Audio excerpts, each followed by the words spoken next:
Hey everyone, this is Mason, and you're listening to Herb Rally. Before we get into the show, I want to tell you about the March membership drive for the United Plant Savers. For the entire month of March, you could save $5 on any membership level by using coupon code MARCH2024 at checkout.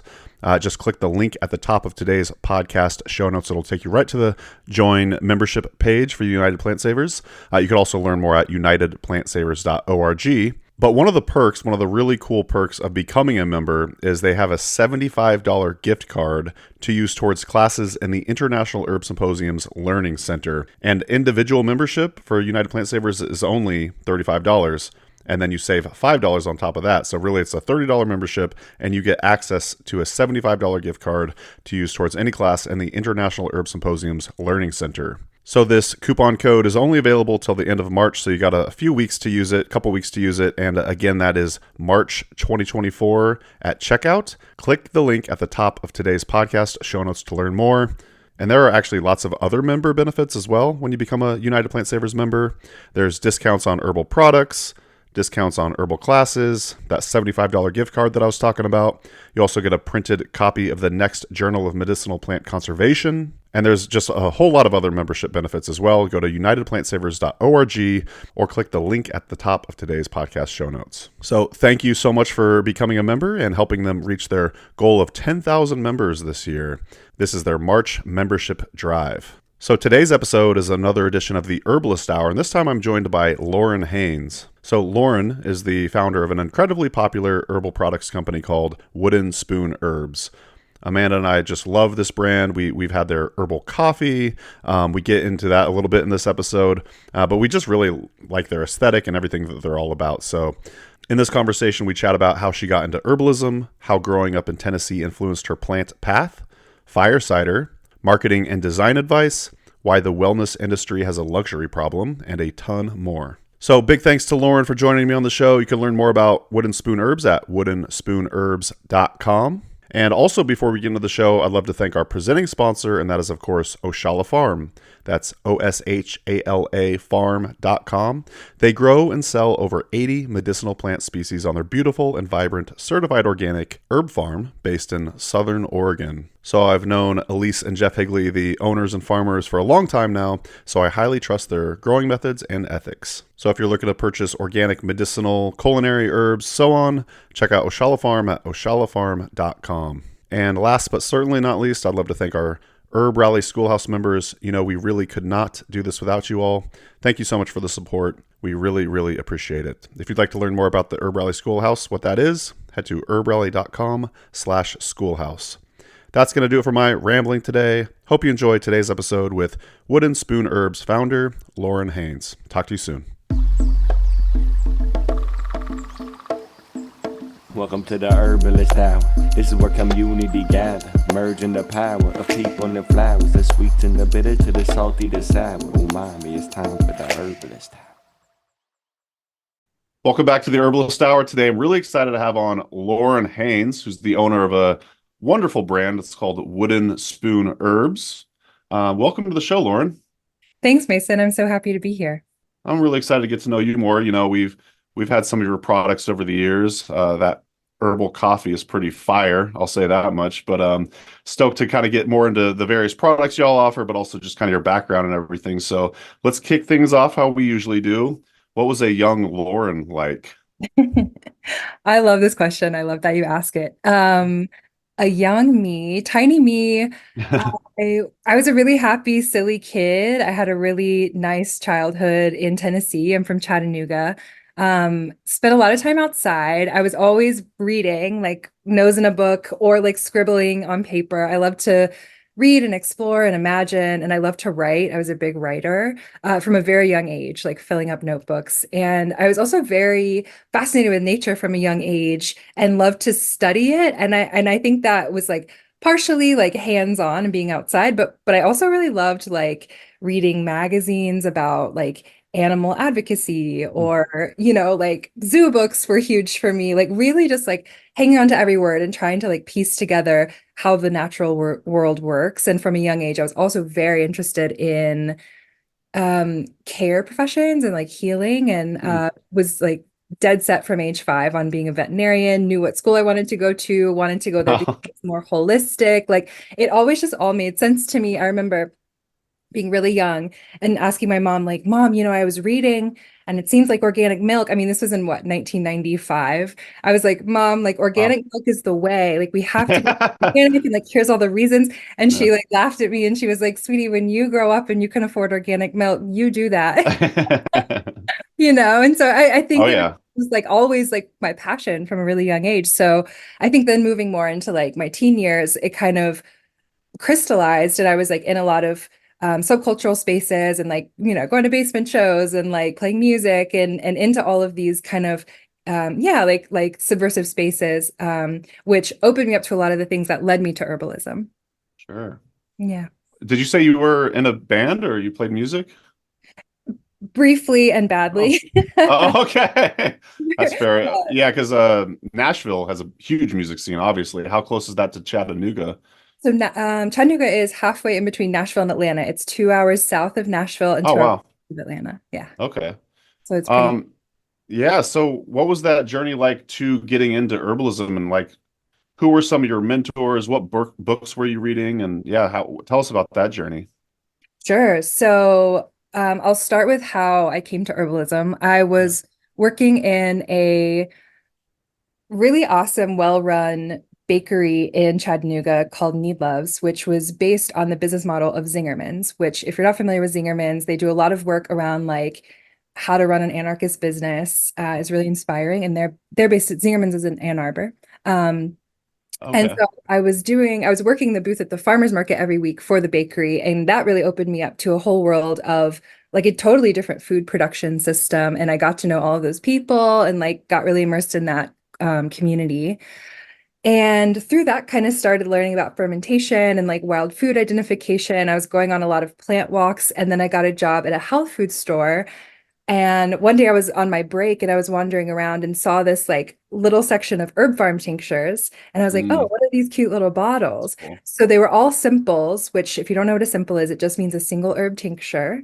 So I wrote down a list of all of these plants and there was so much overlap with the plants I'd been reading about as like edibles in your backyard. So there was chickweed, there was nettle, there was violet, right? And so I Mm, started looking up, I remember on my break, I was like on my phone looking up these plants one by one and just really the light bulbs kept turning on and on and on as I realized the variety and the breadth of what the plant world offers medicinally.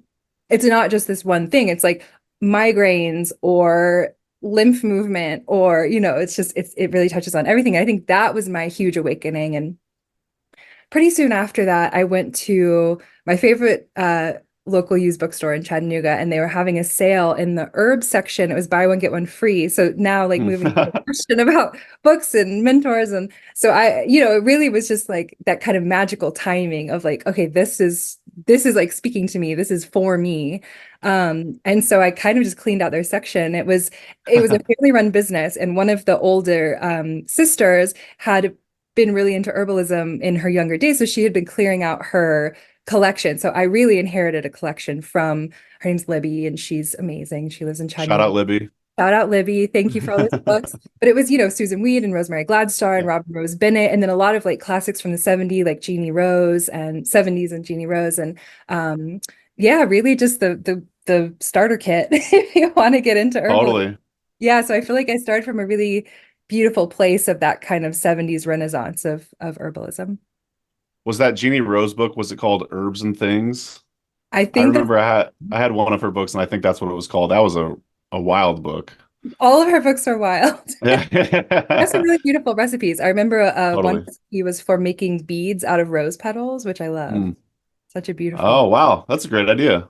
Yeah. Um, you were mentioning Herb Farm, the simples, those tinctures you saw in the health food store. Were there any uh, herbs that were particularly calling out to you that you were just kind of became obsessed with right there in the beginning? And which ones were they? They were the really simple weedy ones. I mean, I Uh-huh. like a pretty standard, temperate climate weedy mix in the yard. So it was mixed with like some beautiful natives, but violet, chickweed, cleavers, dandelion, that was really, really where I started and my first kind of loves of the herb world. We'll get more into wooden spoon herbs later, but is there like, say, a flagship weedy herb that kind of is the poster child for your brand? Oh gosh. Oh gosh. I mean, if I really, really, really had to pick one, it would be dandelion. Yeah. Amen. That's kind of the flagship herb for Herb Rally as well, right there in the logo. So, um, really curious how growing up in Tennessee kind of affected your filter for the way you live your life, first of all, but also like through for your herbalism as well. Yeah, I mean, I feel like the culture in Tennessee is still really focused on the natural world. Chattanooga, the Tennessee River runs through it. It has Oh, it's where the Cumberland Plateau meets the Appalachian Mountains wow. and forms a valley. And so you can imagine how beautiful that is. So I think that as a baseline, I was really lucky to grow up around. My parents, raised us spending a lot of time camping and outside and hiking and really appreciating birds and trees and plants and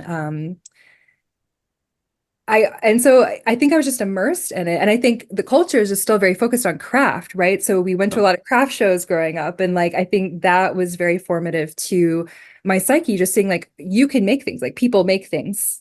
Things right. don't come in the store. They do, but also people make them and you can make all these different kinds of things and you can customize and put your personality into them. So that's such a part of who I am and also my brand.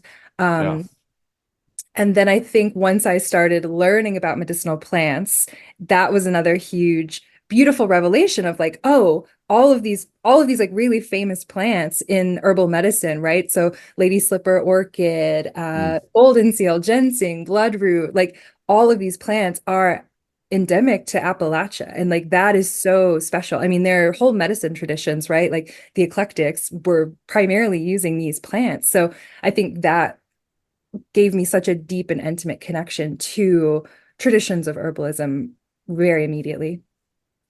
You mentioned going on plant walks. Were you going on plant walks when you were in Tennessee still? I know you're now in the Bay Area, but do you recall any of the folks that were giving those plant walks there?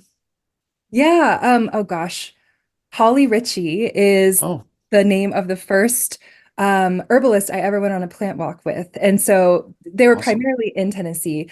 So Holly Ritchie, who is a fantastic psychotherapist and herbalist, she blends Oh, those two modalities really beautifully. She's very popular, very booked out in Chattanooga, but I highly recommend her. She was the first person to lead a plant walk at a natural area called Laurel Snow. And so that I had been reading, books and books and books. And so it was the first time I got to like put, a name to a face, so to speak, with the plants. Um, and then she also introduced me to the Southeastern Wise Women Conference, which I don't think happens anymore, but that was really formative for me. It was in Black Mountain, North Carolina. So I did that early on, and this is all happening 10, 11 years ago. That's kind of the okay. time frame on all of these things. And then there's also an amazing organization in Tennessee called the Sequatchie Valley Institute, which is about an hour north of Chattanooga. And that's where actually Sander Katz taught his first ever fermentation class was at their yearly gathering for fermentation enthusiasts called Food for Life. And Mm. so the matriarch of the one of the families who started that was my conservation biology professor in college at the University of Tennessee, which is how I met her initially. And she takes all of her classes out to their closed loop homestead to illustrate the praxis of, that lifestyle and what conservation can look like. So lots of plant walks there to answer that, question. Long. That's fantastic. I actually just had Karina Wood on the show. She was the last episode we published, actually, and she was the founder of the Southeast Wise Women Herbal Conference for many years, along with Red Moon Herbs, I want to say as well. Just a quick break from the show to thank our presenting sponsor, Oshala Farm. Oshala Farm is a beautiful and vibrant certified organic herb farm based in Southern Oregon, where they grow and sell over 80 different plant species. The founders, Elise and Jeff Higley, have been longtime friends, so I highly trust their growing methods and ethics. You'll love the potency and vibrancy of all the herbs they have to offer. To learn more and purchase their herbs and other organic goods, head to oshalafarm.com. So thanks once again to Oshala Farm for sponsoring the Herbalist Hour. Now back to the show. Enjoy. So you mentioned Sandor Katz. I was actually going to ask you about that. I know he's based in Tennessee, not sure exactly which city, but so have you had a chance to actually study with him in person?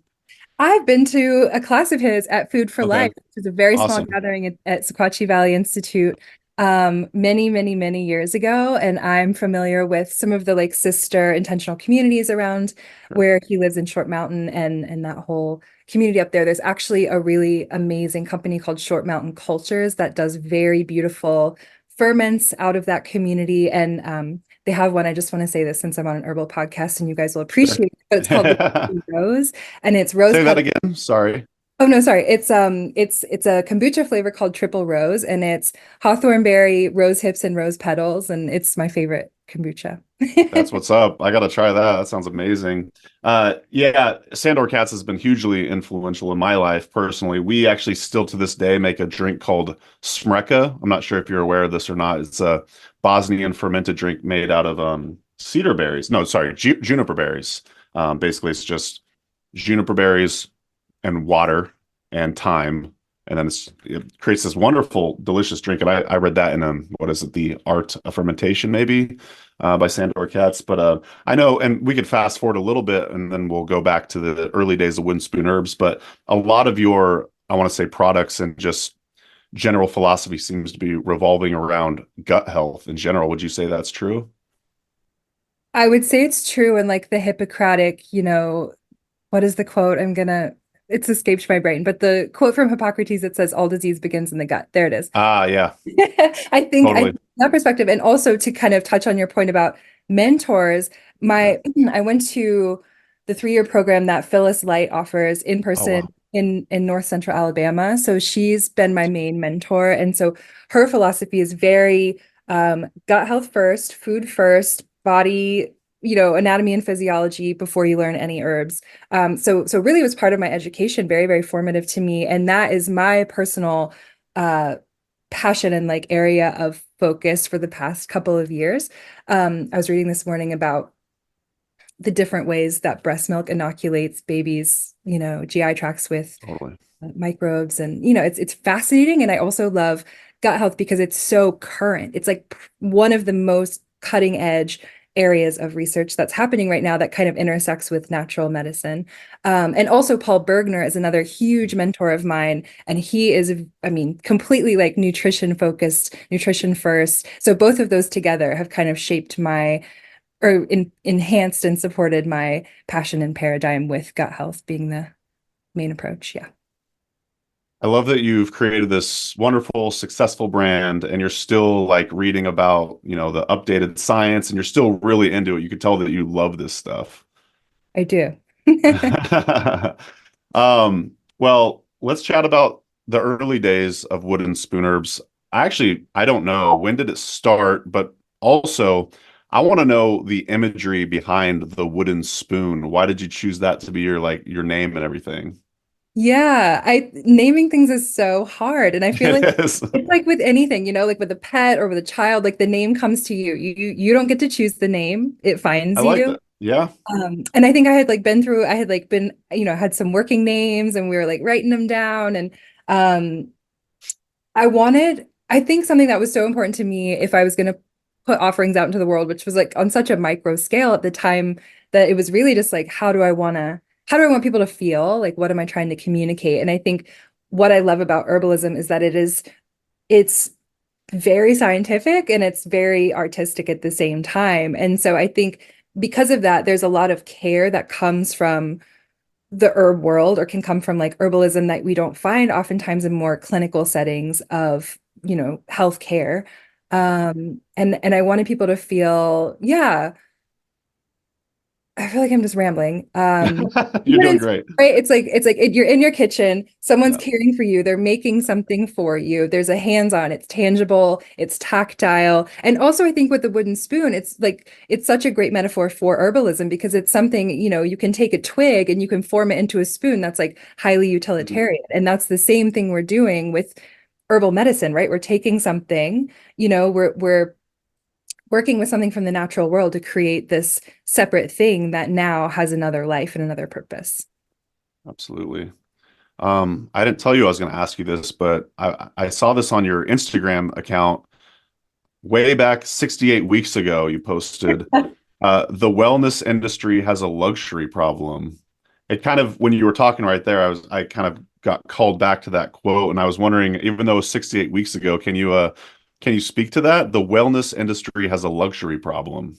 I would be happy to. And first of all, I just want to credit my marketing director, Chelsea Kern, for coming up with that. It's something that we talk about a lot when we, have like meetings and we're starting with, the values and mission of the company first. And I think that that's where it came from. But just to credit her for that quote. Absolutely.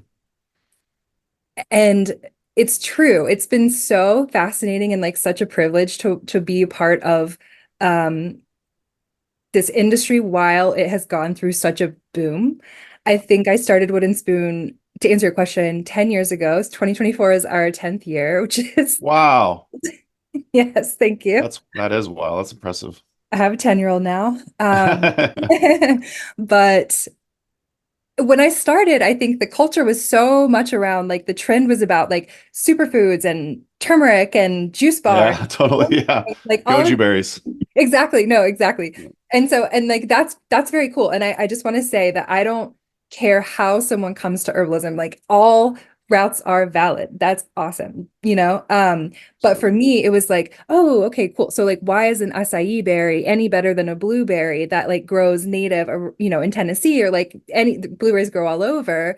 And the answer is it's not. So I think I just wanted to like bring the focus home to wherever you are, right? So bioregional herbalism was kind of my like main inspiration for starting Wooden Spoon, specifically in the Southern Appalachian bioregion. I am in the Bay Area now, but I've only been here for a few months. I mean, and I was in Tennessee until then. Gotcha. So I'm brand new here, and I'm like being very humbled by how many plants I don't know, um, Right. and how wrong all my guesses are. But uh, Happens. yeah, so anyway, going back to the wellness industry has a luxury problem. So I think as we've seen this huge boom in wellness or whatever you want to call it, complementary alternative healthcare, medicine, herbal medicine, uh the commercialization of that. And I think like immediately when I started my business, there was this like huge trend towards making it this very elite, luxury, esoteric, Yeah. ethereal practice. No. And that's fun. Sure. That's fun, but it's like highly elitist and highly exclusionary. And I think from day one, it was really important to me, one, to keep my price point down. Two, we want to make beautiful things. We want them to appeal to everyone. So, and three, to keep true to my formulation and sourcing practices that I started with and kind of ethos that I started with. So, yeah, I think it's interesting to see. I think every year the industry shifts. And at this point, I'm pretty in my own lane and like focused and like put myself in a bubble so that it doesn't like get to me or distract me. But I think that I we've like that. become something where a lot of people are trying to cash in. There's like new brands every day. I saw an ad on TikTok for a capsule of mullein leaf, and they were talking about it about cleanse your lungs of like 20 years of smoking or like I don't know, like mullein was the new wonder drug, which mullein is probably one of my favorite, like I don't know, I have a weird connection with mullein. It's one of my Yeah. favorite dearest plants. And so for me, I was just like, no, no, no, no, no, had a very visceral reaction of like that's not what we're doing here. So yes, it has a luxury problem. And I think that's I think just in terms of accessibility and you know, maybe we're not even talking about price, maybe we're talking about it as something that um has become more of an aspirational lifestyle Mm, thing. Not that Wooden Spoon is like immune from benefiting from that, right. you know, Yeah. just to be like fully transparent, it's all capitalistic. But Right. yeah, I think that what's something that's important to the brand and the values is accessible price points, making sure we're using truly sustainable ingredients like weedy herbs that don't require a ton of inputs that will just grow and grow and grow. Um, and really keeping it as grassroots as we can. Absolutely love that. You mentioned you had a marketing director. I was curious, what does the Wooden Spoon Herbs team look like? Yeah. Um, lovely. Okay. I work with five wonderful people. And we have all been together as a team for 2 years, so I'm very proud of that. And we've grown a very wonderful ecosystem of uh, playful work. And we have someone, let's see, so we have a marketing director, and then we have someone who does marketing, content creation, and coordination. We have a wholesale manager who manages that whole side of the business, which is quite robust and continues to grow. I have um, well, yeah. So Chelsea's our marketing director, just to name them. Madison is working on content creation. Sarah is our wholesale manager. We have Laura Lee, who is operational support and also customer service support. And then we have John, who is our fulfillment manager and gets all of your orders out. Awesome. So you started 10 years ago, and I presume it was all you in the very beginning. Is that true? It was mainly me until they all came on board. I had someone helping me get the orders out, and then I had a dear friend, Lily, with me, kind of doing a hodgepodge of things for a couple of years. But in the beginning, yeah, I was doing it all for at least the first 5 or 6 years.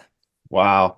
How did you know when it was time to hire someone, and how did you like cross that bridge? Because that could be incredibly challenging. You're like, well, now I have to pay this person. Can I really afford it? What was that process like? Figuring out how to run a business has been a clumsy process. I think 10 years in, the learning curve is still 90 degrees, but in the early days, yeah, it was so confusing and Yeah. scary. So I think it was really my first hires were really just when I couldn't do it all in a day. And I was like, and um, I had someone at the time who was like, I really need a job. We live in a remote place. And I was like, oh, awesome. I need help. Let's just try this and see how it works. And, you can start slowly and bring people on for a few hours here and there and just see how it goes until you feel comfortable kind of spending that money to get the help that you need. Because, you know, it is one of those cliche things where it's like, the more help you have, the more, your business can grow. Yeah. So yeah, I think it is scary in the beginning. And then I think that answers your question. I'm very Yeah, no, that's great. We're kind of struggling with that same problem right now. Like, it would be nice to have help with this and that, but at the same time, I'm like, can we really afford someone? But I like the idea of, just hiring someone a few hours at a time and whatnot. Back when I used to work at Mountain Rose Herbs, people would always, think that we had this most cush job where it was like running through fields of lavender all day. I use that example all the time, but really there's a lot that happens behind the scene, just basic monotonous type work. And I'm just kind of curious, what are some other challenges of running herbal products companies such as Wooden Spoon Herbs? I think the biggest challenge has been learning how to run a business. I Yeah. had no experience. I mean, I had a door-to-door dog treat sales business when I was Wow. yeah, I mean, Yeah. I always wanted to do this, but really the learning curve is staggering. And I think starting an herbal products business genuinely is one of the hardest businesses you can start because of the regulations and because how expensive everything is when you really get to a point where you need or want to abide by all of the, FDA regulations and beyond. Yeah. To some accounts, some larger accounts have even more stringent than the FDA regulations. So that's kind of the hardest part. The finances is the hardest part. Learning that, I mean, that's not something anyone teaches you. And then learning how to manage people. And then, the list goes on and on. So, um, one of the hardest parts too is exactly what you just said is like, while I would love to be touching plants every day, I'm actually in, 20 sheet spreadsheets, like Right, right. they're like working out formulas and stuff like that. So, and it's all, for the cause, but it's not necessarily always fun. It's fun a lot of the time, Yeah. but yeah. Absolutely. How do you handle, say, the FDA regulations, stuff like that? Are you constantly like learning? We have a friend, Asa Waldstein. He did an episode with us on the Herbalist Hour where he talks a lot about like making medicinal claims in your marketing material. How are you educating yourself on that so you could implement that in the marketing of Wooden Spoon Herbs? I would just say my first one word answer is community. I think I Mm, built my community of like herbal peers. It's really just been word of mouth and meeting the next person. And so at this point we have someone, so when we're doing formulations, it's kind of a back and forth between my formulation partner, because I did formulate the entire line and then I got to a point where no new products were happening because I had zero time. So working with a formulation partner who I've known since day one of being an herbalist and who I trust has been key. And then kind of going back and forth with them, and then our FDA compliance consultant who works on claim substantiation. So claim substantiation just means that you have a document of files that you submit to the FDA, showing that the claims you're making, the structure function claims you're making are verifiable with clinical studies. And so we have consultants, I think is how it works. And it's kind of just a big conversation between a lot of people to get down to the bottom line and make sure we're covered all the way around, and then communicating that internally to our marketing department, and a lot of training internally with the staff, and making sure that we understand what we can and can't say. Absolutely. And for the listener out there, I would recommend checking out asawaldstein.com. He comes out with a newsletter called Warning Letter Wednesday. And basically every Wednesday, he puts out a newsletter where he lets people know who the FDA is busting. And they're always in like the natural products industry, and why are they busting them, and for what reason, and how you can avoid that and everything. So it's super informative. Have you heard of that before? I think that's such a brilliant idea. I feel like as Yeah. soon as you said warning letter, I couldn't breathe anymore. And Yeah. I mean, that is a really fun, that's not fun, but Yeah. like that's a really illuminating place to start, is like reading Yeah. FDA warning letters, because it's, Yeah. they're not as scary as you might think that they are also. So it's, yeah, that's But fascinating.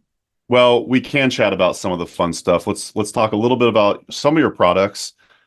Just perusing your website, I thought it was really cool that you have a magnesium product. When I think of like buying a magnesium product, I've always for years bought the Natural Calm or whatever, just because that's what I knew. But how? Well, I guess let's talk a little bit about the benefits of magnesium first of all, if you'd be willing to, and then also why you chose to create a magnesium product with your herbal line.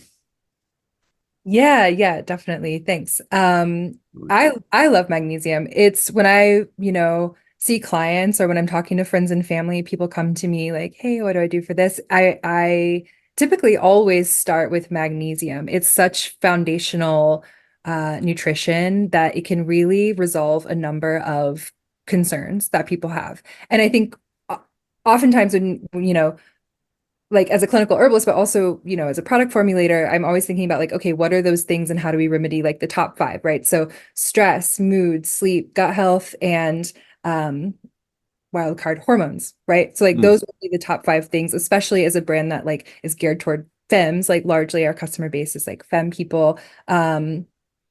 Those are the top five.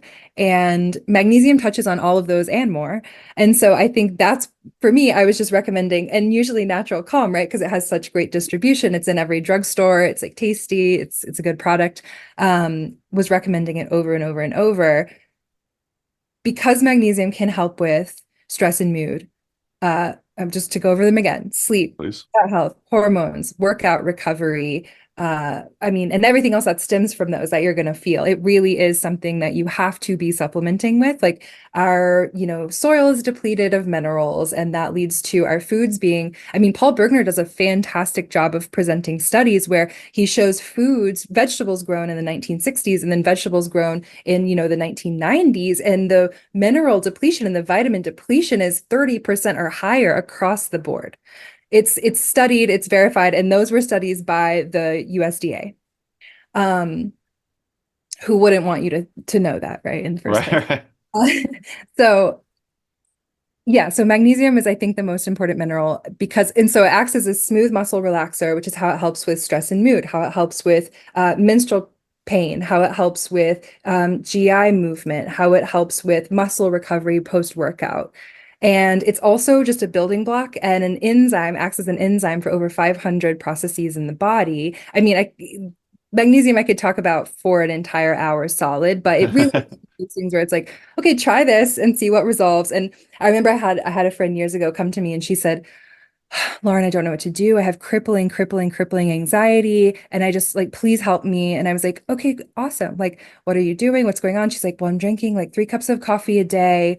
And I was like, okay, great. Well, are you taking anything? And she was like, no, nothing. And I was like, perfect. We're going to cut that back to 1 cup of coffee a day and we're going to supplement with magnesium. And a week later, she was like, you changed my life. You changed, Wow. it's like, yeah, like, and so that can kind of speak too to like the coffee thing and the magnesium thing, because I think the number one and two concern, of concerns of people in the Western world are, well, three: stress, mood, and sleep, right? We're all stressed out, we're all grumpy, and we can't sleep. And those things are all just like a negative feedback loop. So, um, because I was recommending it over and over and over, I was like, it would make a lot of sense instead of sending people to the drugstore for a product, if I could just like offer one that I felt really good about and that had like a really beautiful story behind it. So we added blue spirulina. It's blue lemonade flavor. We have like a really beautiful, it's really just a lemon extract. That we're using as a flavor. It's an organic lemon extract, so basically a powdered tincture of lemon. It's magnesium citrate that's sourced from seawater, which I'm really, really in love with that raw material, because not only is it the most natural form of magnesium that you can find, it's not synthetic. It because it's from seawater, it has a complement of all trace minerals and in substantial amount, calcium, potassium, and iodine. So I really love this product. And it's our number one bestseller. Like the magnesium is really resonating. I think it's like, maybe trending on TikTok or whatever, but I don't think magnesium is a trend. I think it's something that people are just like really starting to understand and even hear from their doctor, which is fascinating to me. Like I talk to all kinds of people, in my um business life, and even like, the most unsuspecting person will be like, oh yeah, I know magnesium. My doctor told me to take that. So it really also, I think, helps build trust and builds a link between that kind of conventional side of medicine and then the more like natural, nature-based medicine. So yeah, I'm a huge fan of magnesium, and I just felt like we had to have one. Like if this brand is to be a representation of my like practice and my ethos as a clinical herbalist, we had to have magnesium. Yeah, I was gonna go back to your website here. I want to say it was like 25 bucks, something like that. Um, yeah, I was gonna say because you probably don't need to consume that much of the powder per day. How long would one of your containers last a person? Exactly. So it's $26. We're very close, 26 bucks. or 30 cents. Yeah. So it's a month. Okay, that is not a bad price to pay when you're consuming a mineral that 99% of people, I don't know the actual stat, are deficient in this. Am I correct? Like so many people are deficient in this mineral. It's around 80%. I think what people Wow. also don't realize is that when you are, okay, so when you're doing the thing, so think of all the things that magnesium helps with, right? All the things I just mentioned: hormone health, HPA axis regulation, AKA stress mood hormone support, workout recovery. So if you're experiencing chronic stress, and that can be from work, you're a parent, you live in a city, like all of these things that we just don't think about as being stress. If you're experiencing chronic stress, if you work out daily or even weekly, if you have hormone dysregulation, if you have GI problems, all of these things are going to be causing you to hyper excrete magnesium because your body's just using it, using it, using it, using it, and you can't replenish it more quickly enough.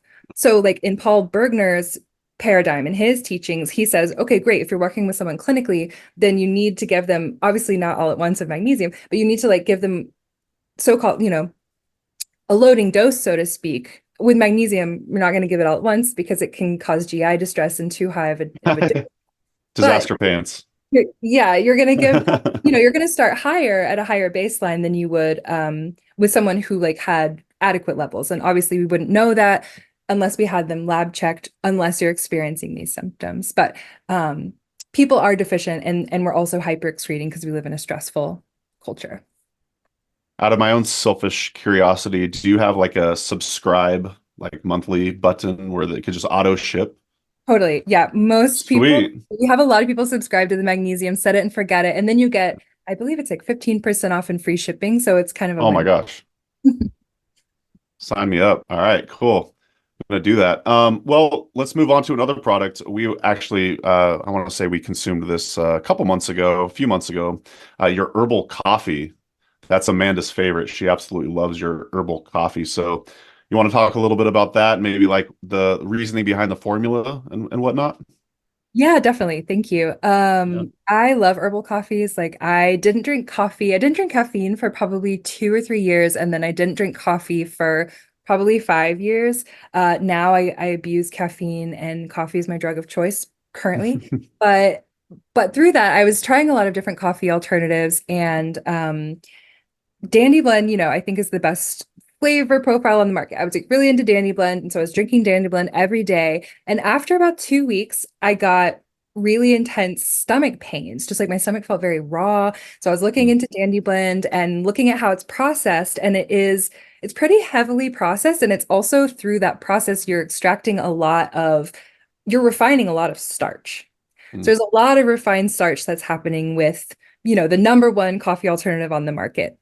And so, I was thinking, I was like, okay, great. Well, like, how do we make something that tastes just as good, but is less refined? So I think our herbal coffee, and not to knock Dandy Blend, they are, should and will be around Oh, forever. geez. Oh, geez. But I mean, Mm. anyway.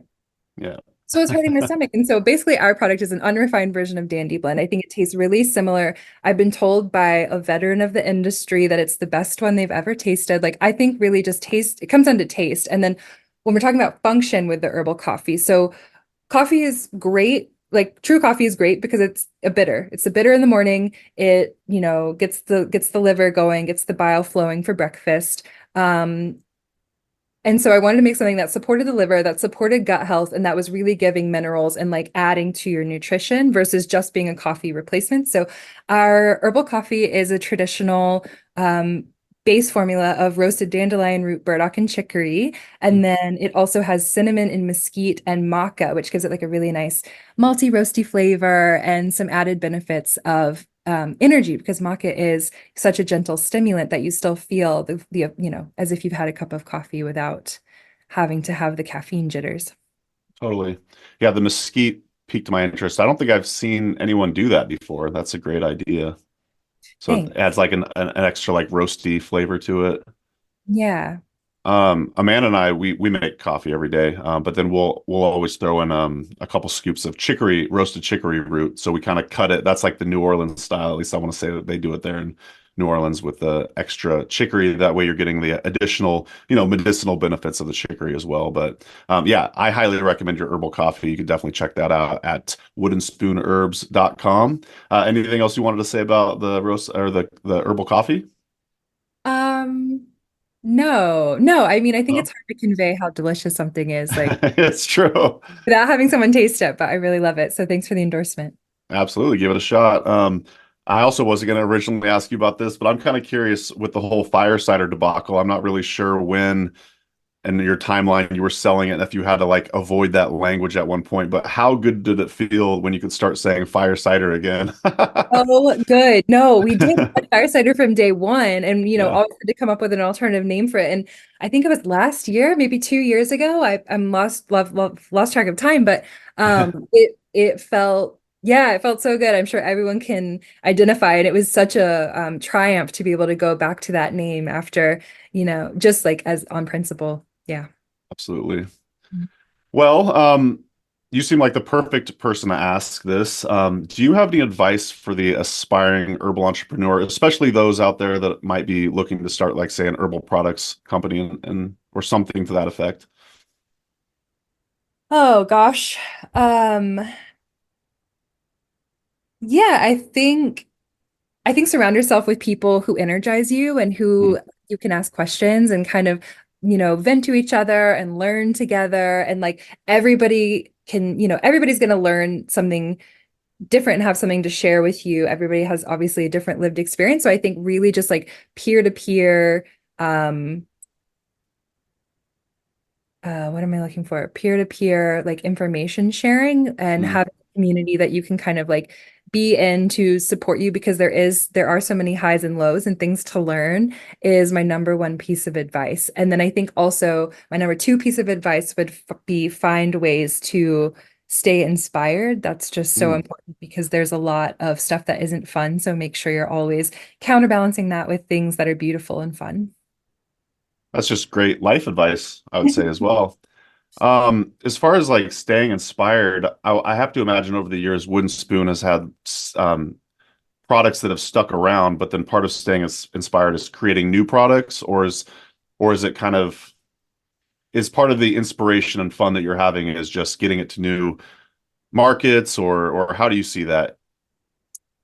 My fun is creating new products. That's what I love. Okay. If it were up to me, if I could just do that all day, that's what I would do is research and come up with new products. That's my favorite thing.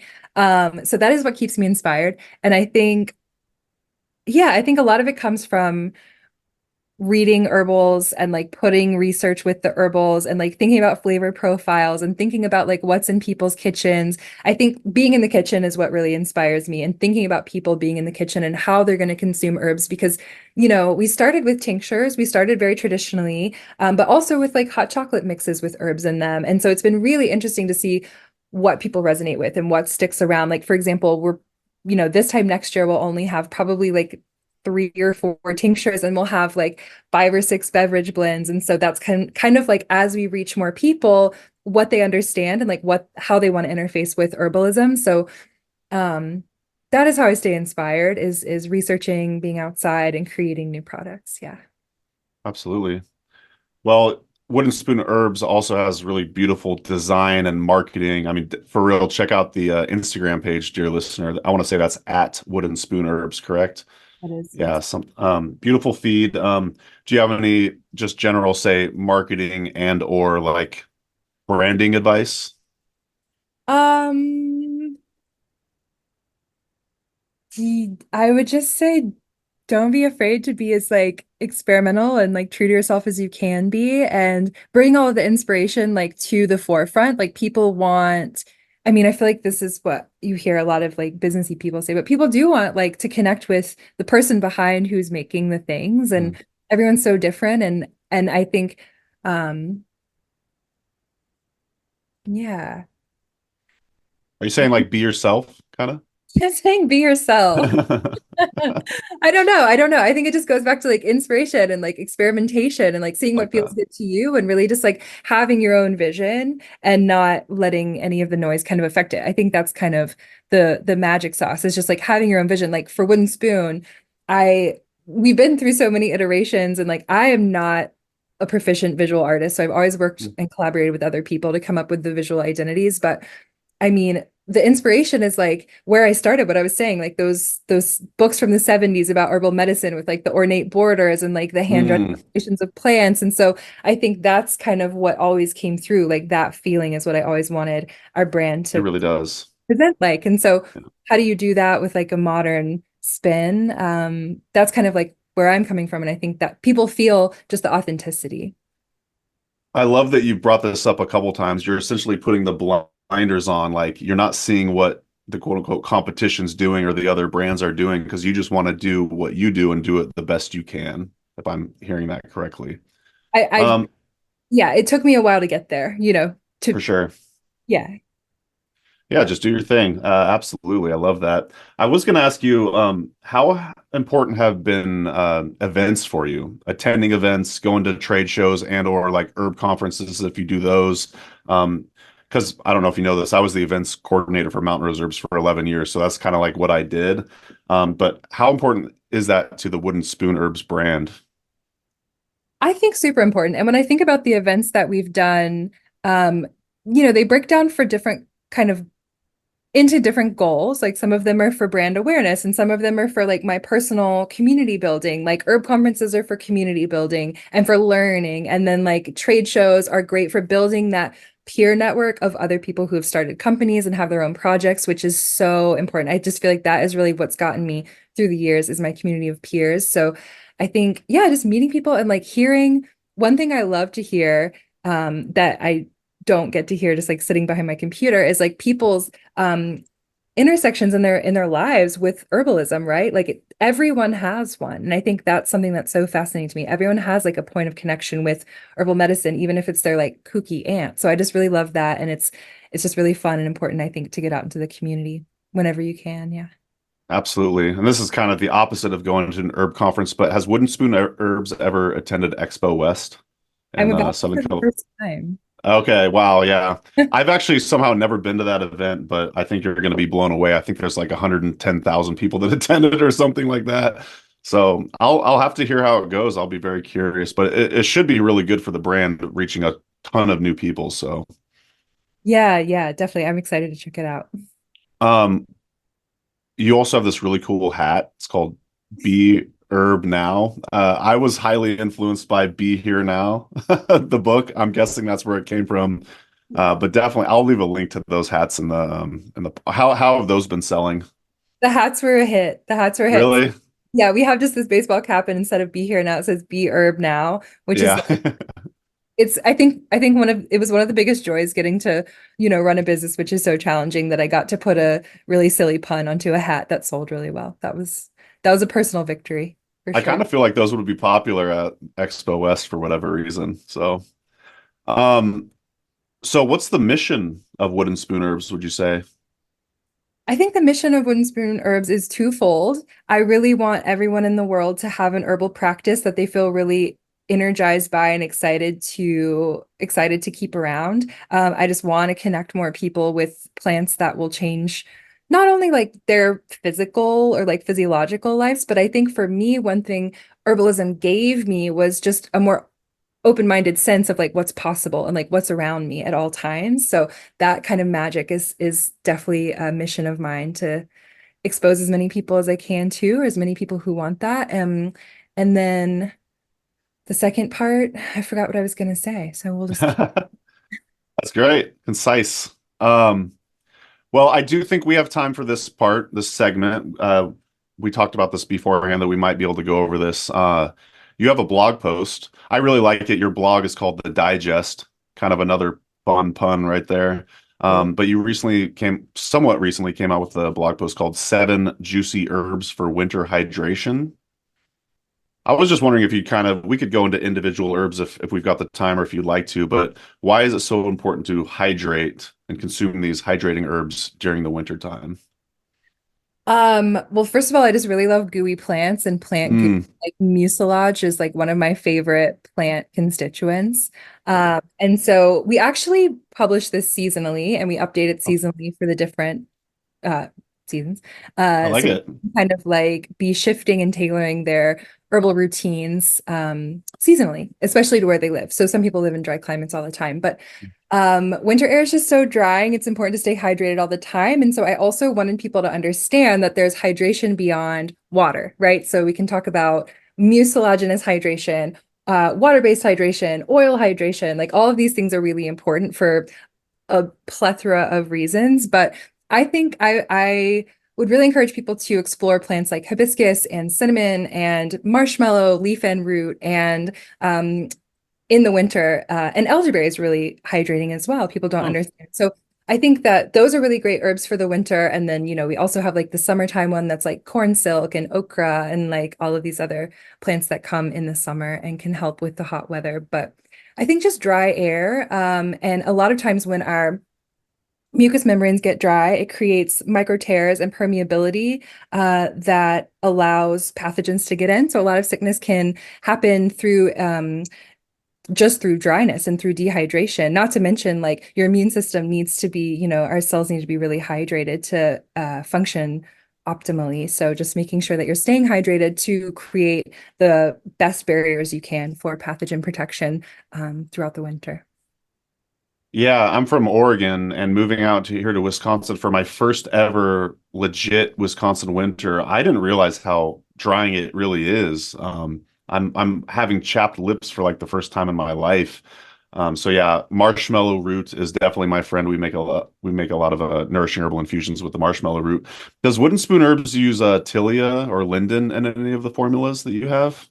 That's a good question. I know that we used to have a tea with linden, leaf and flower, but at the moment we don't have anything with Tilia. Mhm. That's another favorite of mine. It's a delicious, and it's in the Malvaceae plant family, if I recall correctly, the marshmallow. So it's also got that like nice mucilage as well. But great suggestions. Yeah, hibiscus. I want to say hibiscus is in the marshmallow family too. It is. It's a Melva. Okay, yeah. Licorice root, aloe vera, oat straw. Oh, you consider oat straw as kind of like maybe just because it's so nourishing, or would you consider it like partially I think hydrating as well? I think it's definitely hydrating. I mean, it gets Yeah. pretty thick when you brew it. Okay. Yeah. Cucumber, and then you mentioned horsetail as well. So I'll leave a link, dear listener, to this blog post in the digest in the podcast show notes in the YouTube description, so you can check that out there. Awesome. Well, why don't we kind of wrap up? I'm not sure if I've necessarily asked this yet, but why did you choose to move from beautiful Tennessee to also beautiful Bay Area, which I have a particular fondness for? I spent a decent amount of time there. Why'd you choose to move to San Francisco? Well, I'd put in 3 decades in Tennessee and Yeah, the totally. area, and I really love it. I mean, it's who I am and it's where I'm from, and who knows if I'll, go back there. It's where my family is. But I have been in the Bay Area in San Francisco for a large part of last year, just exploring it. I came here for a craft show that we tabled at and just really fell in love with it. And I'm ready to explore a new ecosystem, and I have a lot of community here, and it's kind of the seat of the natural products industry in the country. So it's been really energizing to meet people who work at, you know, I mean, like so many of my friends have come from traditional medicinals, and Yeah. there's just so many legacy companies who are based here that's very inspiring. And yeah, I just have never been anywhere this beautiful, and I love the people here. Have you been to, I want to say it's Scarlet Sage Herb Shop? I I believe that's in haven't. San Francisco. Okay. It is. I was living a few blocks from their old location. They Oh, moved right when I moved here, oh, and right. That's right. I did meet the owner. I believe her name's Laura, and she's Yeah, very cool. Laura Ash. Yeah, Yeah. great. Yeah, absolutely. Big fan. Yeah, what a thriving herb scene, and yeah, like you said, natural food scene as well. Right on. Well, let's kind of wrap up a little bit here. What's next for you, and what's next for Wooden Spoon Herbs? Oh gosh, Wooden Spoon, we are launching 5 SKUs into all Whole Foods nationwide. And that's happening. Whoa. Yeah. So that's big, and that's very soon. So we're launching that in mid-March to early April. So it'll start rolling out into stores. And, just my plea to all the herb heads out there. Uh it's crucial that we get the support of our community. So if anyone's interested in trying our products and you live near Whole Foods, please feel free to pick up those there. We have two tinctures. We have Tranquility Tonic, which is for stress. I take it every day. We have Rose Colored Glasses, which is kind of like a I like euphoria that. mood booster. That's a great And name. our magnesium will be at Whole Foods, and then we have 2 capsules that are exclusive to Whole Foods. One is an adaptogen blend called Stress Savior, and then one is a nootropic blend called Brain Bloom. And those are both new and exclusive to Whole Foods. So that's what's been Wow. my focus. And then I'm working on a podcast for kind of Really? tangential to Wooden Spoon to come out later this year we'll have to do a tradesy, and I'll have That you. would be awesome. Yeah. Yeah. So is it going to be kind of another like say an herbalist podcast, or are you going to cover a lot of different subjects or I think we're going to cover a lot of different subjects. I think we're nice. going to cover, well, it'll all be in the world of plants, but for Yeah. example, I have a friend who runs a couple friends, and one of them runs a farm at a prison on a prison campus, and they bring like young adults in to like work on the farm and learn about plants. So like that's a story I want to Mm, tell. I think it's more of like a storytelling thing of again people's like intersection with herbal medicine and like what that looks like. Because I've heard some really funny stories, and I want to like broaden the love definition of that. what herbalism is and how it looks. What's it going to be called? Do you know yet? Mhm. No. Okay. Another thing to name. Yep, yep, Yeah. yeah. I'm waiting for it Well, to that's come. super exciting. How did you decide on which products you were going to sell at Whole Foods? It was a blend of, well, basically they defined what category they wanted us to submit to, which was stress and mood, which is again like our Gotcha. best selling squeezer in that category. So we submitted what we had in that category, and then we added 2 exclusives for them I like um, that. because they like that. Awesome. Amazing. Well, this has been really fun to get to know you, Lauren. Thanks for joining us on the Herbalist Hour. It's been an honor. Thank you so much for having me. Absolutely. Any closing thoughts or things you want to impart to the audience before we get out of here? Oh man, thanks for listening, and yeah, happy herbing. That's right. Be herb now. You Be will. herb. Awesome. Thanks, y'all. We'll see you in the next episode of the Herbalist Hour. And that's going to do it for today's episode. Thanks so much for listening to the Herb Rally podcast. If you'd like to hear more from us here at Herb Rally, we now have a text message community, believe it or not. Basically, it's just updates from us. We send about 1 to 7 texts per week, notifying you about new events, videos, courses, podcasts. You get the idea. It's pretty much like our email newsletter, just in text form. So if you'd like to receive text messages from Herb Rally, just text JOIN, that's JOIN, to the number 541-256-2895. Again, that's JOIN to number 541-256-2895. And to stop receiving texts, that's easy too. Just text STOP to the same number. It'll opt you out immediately. Okay, thanks again for listening. Have a great rest of your day.